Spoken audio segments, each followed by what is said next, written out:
उस आदमी की नजर एक बेहद दिलचस्प महिला पर पड़ी। वह फटे पुराने कपड़े पहने हुई थी और मौका देखकर कपड़ों की दुकान से चॉकलेट चुरा रही थी। तभी उसकी नजर एक बेहद खूबसूरत इवनिंग गाउन पर जा टिकी। उसे वह गाउन बहुत पसंद आया।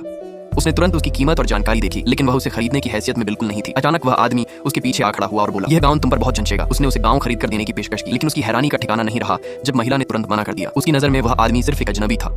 आदमी ने कहा, अगर तुम्हें पता होता कि मैं कौन हूँ तो तुम कभी मना नहीं करती। महिला ने उसकी नजर का पीछा किया और बाहर खड़ी उसकी लग्जरी कार देखी, लेकिन फिर भी उसका मन नहीं बदला। उसने साफ कहा कि वह सोने की खुदाई करने वाली गोल्ड डिगर नहीं है और दुकान से चली गई। लेकिन उसकी यही बात उस आदमी की दिलचस्पी और बढ़ा गई।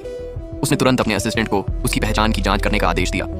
इधर महिला अपनी कंपनी लौट आई, जहां उसका मैनेजर उसे परेशान कर रहा था। मैनेजर इसलिए गुस्से में था क्योंकि उसने उसकी गलत पेशकश मानने से इनकार कर दिया था। गुस्से में आकर उसने फाइलें उसके चेहरे पर फेंक दी और उसे बेइज्जत करते हुए कहा कि उसकी कोई बिजनेस वैल्यू नहीं है। उसके सहकर्मी उसकी मदद करना चाहते थे, लेकिन मैनेजर से दुश्मनी मोल लेने की हिम्मत किसी में नहीं थी। तभी एक असिस्टेंट दौड़ता हुआ आया और बोला कि सीईओ ने उस महिला को तुरंत ऑफिस बुलाया है। जब वे ऑफिस पहुंचे तो महिला यह देखकर चौंक गई कि वही आदमी वहां मौजूद था। सीईओ ने बताया कि यह आदमी कंपनी का सबसे अहम पार्टनर है। मैनेजर तुरंत उसकी चापलूसी करने लगा, लेकिन उस आदमी ने साफ कहा कि वह महिला से मिलने आया है। उसने मैनेजर को उससे माफी मांगने का आदेश दिया। मैनेजर ने चेतावनी को नजरअंदाज किया और भागने की कोशिश की, लेकिन आदमी के असिस्टेंट ने उसका हाथ पकड़कर उसे मेज पर दबा दिया। मैनेजर बुरी तरह डर गया। वह घुटनों के बल महिला के पास आया, खुद को बार बार थप्पड़ मारने लगा और उससे माफी मांगने लगा। उसी समय सीईओ ने उस आदमी से पैसा स्वीकार किया और महिला से कहा कि अब से वह उसकी पर्सनल असिस्टेंट होगी। महिला अब भी हैरान थी।